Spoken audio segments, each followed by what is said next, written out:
Thank you, Mr. Speaker. Mr. Speaker, as this year unfolds, the year of our 250th anniversary of our great country, the Declaration of Independence, I had the privilege yesterday of speaking at Loyola Marymount University in California to start, from our standpoint and theirs, this celebration. It was such a joy to behold the enthusiasm of the young students for our country and its heritage and its founding. President Thomas Poon welcomed me there, and I met with the administration as well as the teachers. But of course, all of us were there to celebrate the students as we go forward. Their enthusiasm about how they wanted to take the lead as we go forward, recognizing that so many of our founders were very young people. Not an American, but a Frenchman. Lafayette was 19 years old when he first started helping in our revolution.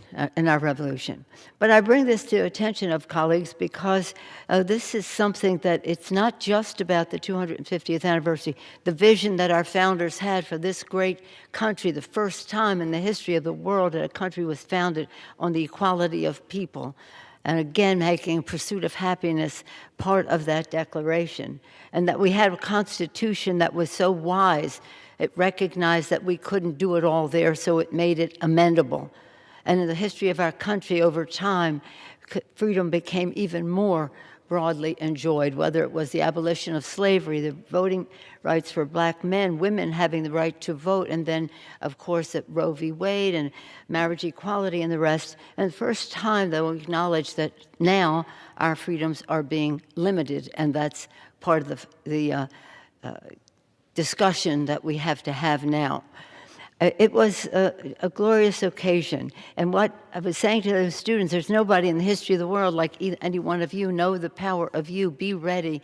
Know your why you would want to be involved in politics or in government and the rest, because we really need you to be there.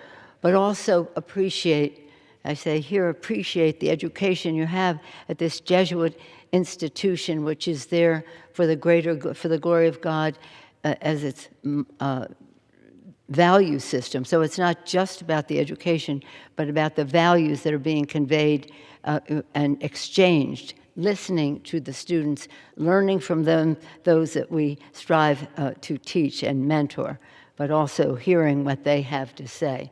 So I'm grateful to them for giving me the opportunity to have this as one of my first events to observe publicly the